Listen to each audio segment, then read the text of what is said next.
ebina jimusizida kubera ngate mugubere very good morning afternoon evening kije kusinzira bude ki video wegina kubera ngate kutukira ko fad prayer joga kutusako agagudewo nadala muso deze gwanga ezeja ologwejo tesoda kubera ngate tukatereka ekigala ku video yawo ate sharingira ko abalategeza bano tikakati fad n'ekipya akyasobola kubera ngate atuletera njagala kubera ngate tandika n'ensonga z'omukulu amanyikirwanga Betty Namboze sibirungi nakamu era nga bafutu soja aba NUP bamwetolodde bamusazeko era nga kibamukoze kibadde kikambwe onono Betty Namboze nakunga bbiri ezise yavude nabera gate munage alaga interest obokwagala kwe okubeera ngate munage agenda kusupportinga speaker wa parliament ompya yasodo kubera ngate alondebwa era nga ekibina kya NUP ku position yemweyo eya speaker wa parliament bado basimbyeyo omukulu amanyikidwanga mwiru kyababuseko okubeera ngate munage balaba omukyala Betty Namboze ngate akute side eri ya NRM ngagamba ti omukulu oyo yesimbyewo aba NRM gwe bataddewo mutuze we wa ku kitundu ekyemukono sako nebigembe bira bingi nyo era ngawo awe wavudde obuzibu njagala kubeera ngate kutera otalo lotongera kubeera ngate tumanya biki ebiri mukubeera ngate bigenda maso aside zeyo era kasitiro nga tuli kusonga zezimo aba NUP kye bakoze omukulu amanyikidwa nga nkeretanyo no onokolwe job abadde balonda speaker naye yakoze ekintu kye kimu yavude nabeera ngate munanga agamba nti ye candidate we yandagadde okubeera ngate abeera aine kaguta sodo era nga kimanyikidwa bulungi nnyo ono aine kaguta sodo muganda wa president Museveni so akyabubuseko abana NUP okubeera ngate bawulira abakulu bano ngate basekendinga omuntu ate nga wa NRM songa nakubeera ngate kuterawo esonga ezo tongera okubeera ngate tumanya ebiri mukubeera ngate bigenda mu maaso side zeyo tula butuzikalira agenda wansa okubeera ngate otuwendoza sheka shamusomo do wali nnyo okubeera ngate akola ku gwena wena aine esonga ezikyaganya okubeera ngate zijja kukola ko nga kwesa amanya ageddwa mufune ku namba zesemu ezitawo wansa ku stickers tojja okubeera ngate wejusa katusimbule aine esonga zino eziri mukubeera ngate zigenda mu maaso aine esonga endala nyingi nnyo timvaawo Namboze tebamumanyi kakati takyayamaze obakozesa luli ande tabanyega nga abazi abagumiikiriza okumanya Namboze tatya neddupa yezo jiva nkugamba ekigambo kino enkya ne wamala bwakubutuka y'ekisinde kyonna Namboze yasooka ku layini n'asooka abagamba nze nabalaba nga tebategeera yabavumye ddanti kuba okimanyi nti senga kibadde kyalulinga akalulu tekannagira Namboze abadde tabaddamu eno teri agenda kunyigira Namboze mugoni mu nkwawa kati mbagamba kino era yabatandiseeko dda era tannaba kubeetondera ku bano balumbuye bano bagundi bamaluseka andi yagamba mutebategeera naye nga bavudde buli muntu era tagenda kukikkiriza agenda kulwanira paka kusawe simba mukadde we yabeetaagira yakola buli kyabusiru nabo kye bakola bwe yatubuse kati nga amaze okubajjako kyayagala yii kati agenda boolekezo ye Namboze omutuufu ate kati yabazanyidde ku bwongu temwategedde kye nali ntegeeza ayinako engeri gye yakanyonyodde alimba kuba kwebuzaabuza ekisooka ate kambagambe Namboze byayogera bye bituufu ebiri ku mutima gwe tasobola kulonda mwirwo tasobola kumulonda omanye ekyagudde emukono wakiwulidde kyekyabadde anti balonze gundi speaker olukiiko abenaremu bali mukaaga abanupu baadde 10 n'abameka wenaremu yavuguludde bali akalulu yavunyudde bavunyule nalabye omukyala vice gwe balonda wano ku KCCA mukyala Namazi vice wa mukwano gwange gundi Sebufu bayida we Sebufu nkuyoza munywanyi okufuna obuvunaanyizibwa omusajja wange yasinga okuba n'ekipande ekyasinga okunyumira abantu Sebufu aweereza politics amubaddemu amumanyi sinnamufunako CBS nga ine ensonga zatembeetanga era Sebufu sinnamulyako mu mbeera evvoola yonna yadde nga abadde mu kibiina ekivvoozi ono bamuyita Honorable Namboze muwulirize nze nsula mukono nze nsuza speaker omupya oyagala nze nve ku mutuuze wange gwe bawadde dde obwa speaker ate ntandika oteekawo embeera egamba nti bagenda mulonda mpozi ogamba kumukakasa wange nkugambye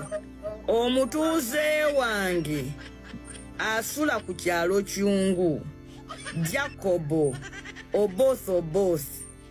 ye speaker wa parliament ye 12 nze nga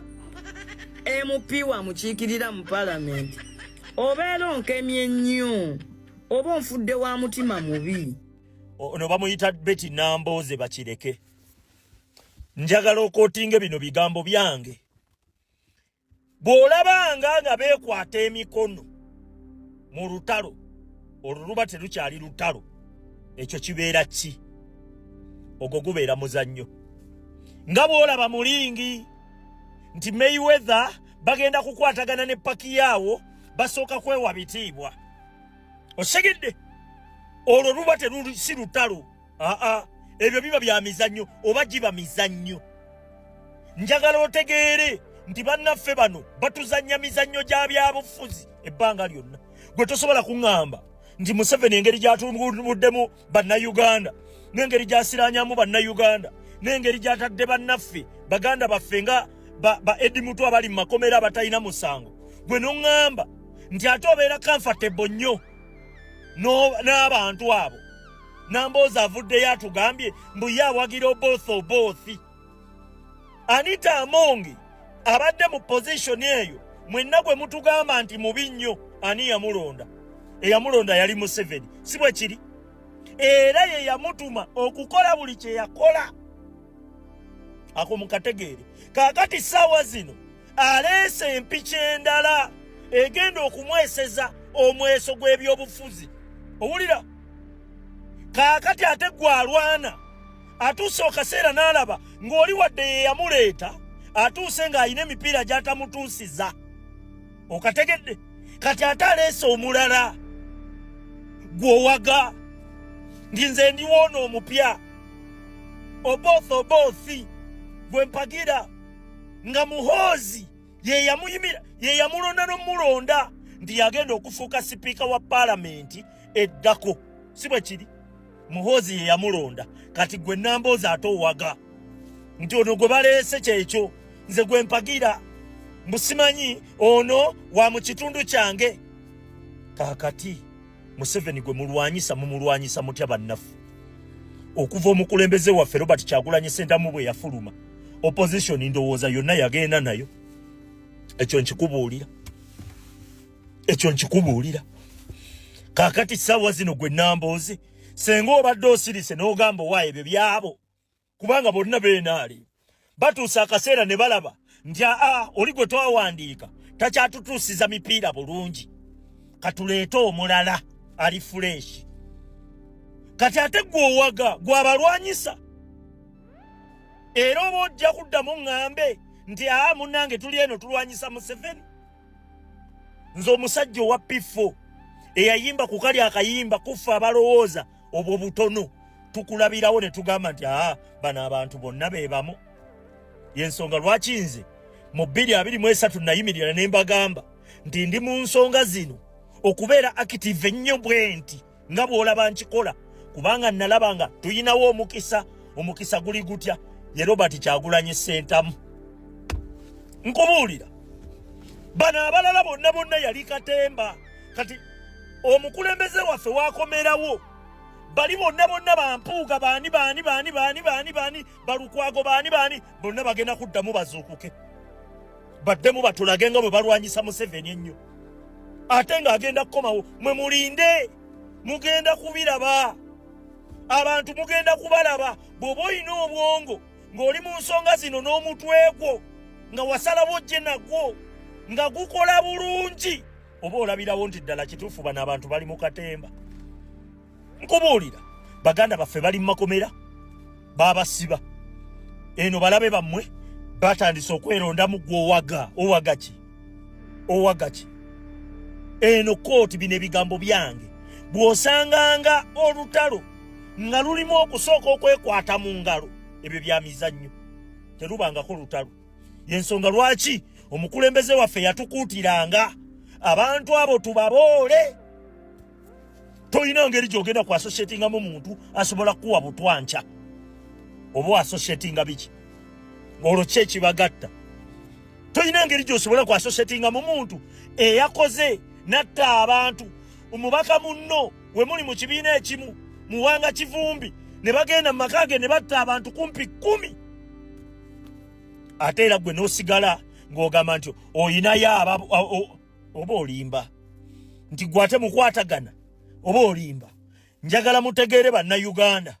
nti Uganda tewali opposition n'egyo mpaka okujja kwa Robert Kyagulanyi Ssentamu ekyo nkikubuulira era yaaliwo lyessuubi lyo nga munnayuganda. Omulabye Nambooze oli muhoozi ye yamulonze nti ono yagenda okuddawo. Kitegeeza baleese omuntu waabwe agenda okutuukiriza bye baagala obulungi nga balaba ono Anita Among alina by'atasobola tuukiriza. Gw'ate abalwanyisa owaga ki? Gwempagira byebiki ebyo? Mwe mulowooza bannayuganda basiru tebategeera. Munnayuganda Nambooze kati muggyeko engalo. Mubaddengako ebbanga lyonna nga muwoza oyogera ku mubaka, oyogera ku Nambooze, toyogera ku saawa zino mubiraba. Your Excellency, the President of the Republic of Uganda, thank you for sacrificing yourself for the past 40 years to be the President of the Republic of Uganda. Right, Honorable Speaker, the President has not only sacrificed himself, but he has sacrificed the members of the first family to take on the leadership positions of this family, something that cannot be taken for granted. Right, Honorable Speaker, there seems to be a talent for standing as a sacrifice for the people of Uganda from the first family. I hereby, Right, Honorable Speaker, as per Rule 6, Sub-Rule 1, 2, 3, and 4, and Article 82 of the Constitution of the Republic of Uganda, nominate my candidate. My candidate is not a minister, he's not a prime minister, and neither is he a vice president. And I go on to nominate my candidate, Honorable Sodo Aine Kaguta, in a way of appreciating the first family for the tremendous work and sacrifice that they have given to this country. Right, Honorable Speaker, by virtue of the fact that the 12th Parliament tends to have the biggest percentage having new members, Aine Kaguta, being from the Kaguta family, stands out to lead us for the deputy speakership role by virtue of the fact that the new entrants of the 12th Parliament are many, and by virtue of the fact that the population of the Republic of Uganda, Right, Honorable Speaker, with more than 80% below the age of 40 years, I think my candidate stands out at the age of 46 to represent the biggest population of the Republic of Uganda. I beg to nominate. Is the nomination? Ku mukyala omunene mu ggwanga ate abadde akute umbrella y'abakyala mu office eya waggulu, n'embeera eriwo kati buli omu gy'alaba, nga bwe mbagambye nti embeera eno buli omu nga bw'agiraba toyinza kugisanyukira era toyinza kugiselebrate. Nga ffe ng'abakyala mbabuulidde nti wabaawo ekikwata ku mukyala omu kiba kikutte ku bakyala bonna bwe kiba nga kibi, ate bwe kiba nga kirungi era kikwata ku bakyala bonna. Kati embeera eno tumanyi nti okunoonyereza kugenda maaso, kubanga tetusobola kukakasa nti yabikola paka nga amateeka gasazeewo nti byonna ebimuteekebwako yabikola. Ekirungi investigations zigenda maaso, tubawo omukisa bakole investigations paka ekooti oba amateeka nga bwe ganaasalawo. Wabula kye tusaba nti kireme kumalira mu maziga oba mu kubeera nga tuweebuuka nnyo ng'abakyala, kubanga si kikyeeka kyaffe ffenna ng'abakyala. Naye ng'abakyala tulina naffe okwegendereza bwe tuba nga tuweereddwa omukisa, kubanga tetubeera mu offices ezo. Nga ffe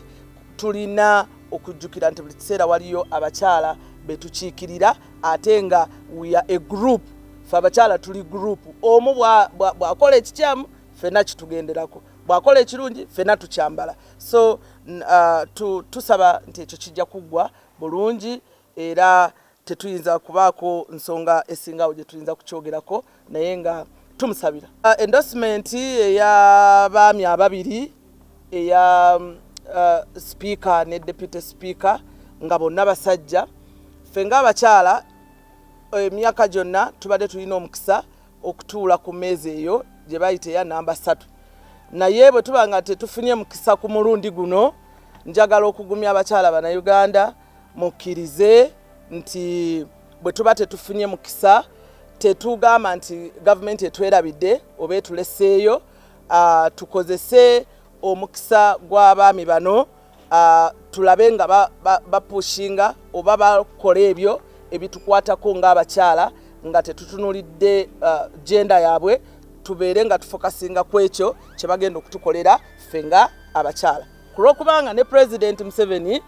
mwami era musajja ate ng'omusajja oyo yeye musajja yekka asoose okulwanirira abakyala wano okubeera nga bakulaakulana mu byenfuna mu byobulimi mu byensomesa mu byaki naye ng'ekikulu ennyo mu byobufuzi President Museveni abaddewo ebbanga lyonna nga mwami naye ate apushinze nnyo ebitukwatako ng'abakyala tusobole okwejja mu mbeera embi etunyomesa ng'abakyala abakyala basobola okuba abatuufu mu kulaba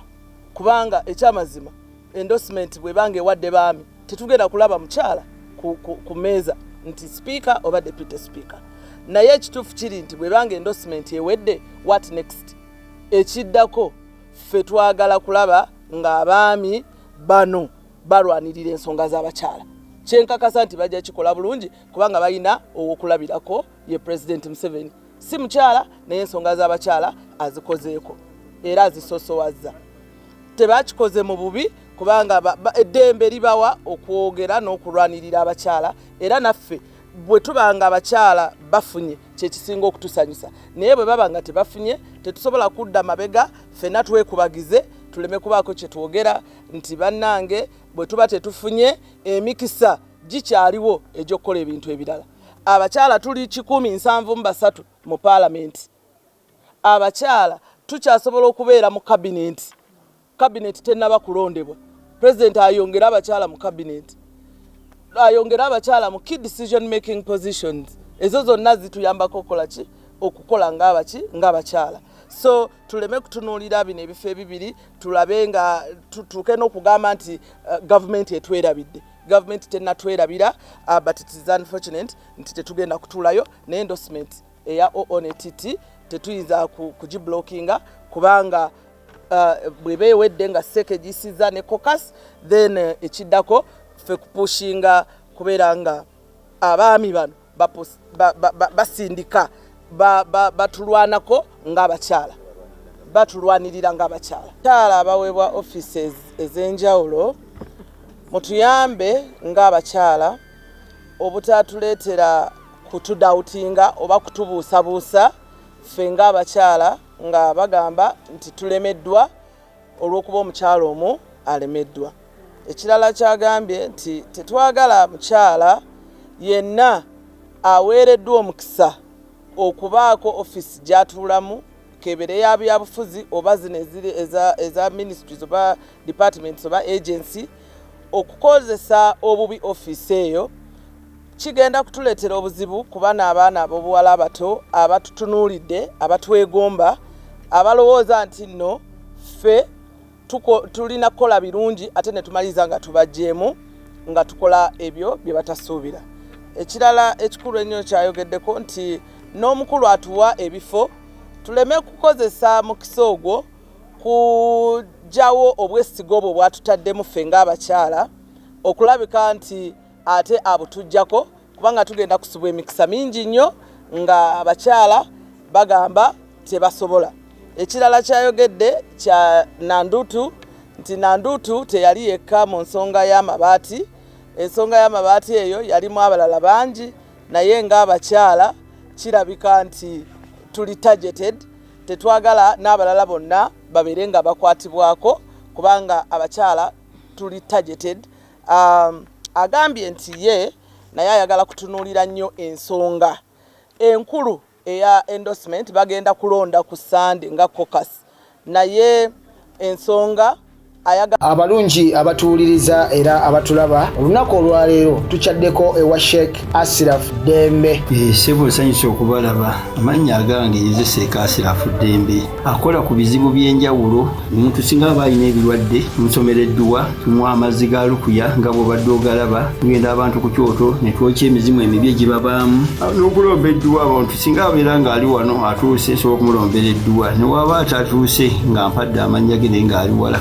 Neetaase ennamba yange yeeno eri 0701763711. Nammwe bannyinaffe abali ebweru oyagala okuba nti oyagala okulombera ku dduwa ng'olina ebizibu viza zibuze amaka gakolongotana sente zikola zimpita mu ngalo ojja kumpeereza ekifaananyi kyo n'amannya go ebyo byokka bijja kummala nja kukulombera edduwa ojja kutereera. Olunaku olusembayo mu mwezi mba n'edduwa eyawamu ffenna n'abalwadde bange abakadde n'abapya. Salaamu alaikum warahmatullahi wabarakatuh.